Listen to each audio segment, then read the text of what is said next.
రే ఏమైందిరా? రే Rudra, DB script ని execute చేసేసాం, కానీ కొత్తగా 502 ఎర్రర్ చూపిస్తుంది. ఫైన్ హలో బ్రో, కానీ ఏపీ మార్చి ఓను బయటికి వెళ్ళి మాట్లాడు. కరెక్ట్గా చెక్ చేయరా? మేము సినిమా చూడాలి కదా. అనుకుంటే ఏంటి మేడం, రే, రూల్స్ ఒకసారి మాకేనా? రే, చెక్ చేయరా హావ్ సమ్ కరెక్ట్గా. Decency madam. ఏ ప్రాబ్లం లేదు. మేము సినిమా చూడొద్దా? హలో బ్రో, మేడం, బ్రో ఏంటి బ్రో మాకు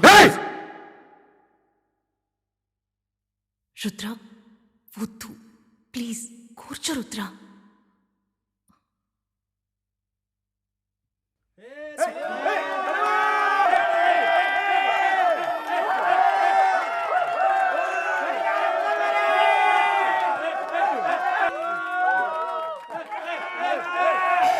ఇంపార్టెంట్ కాల్ మాట్లాడొస్తాను. Okay 1 minute.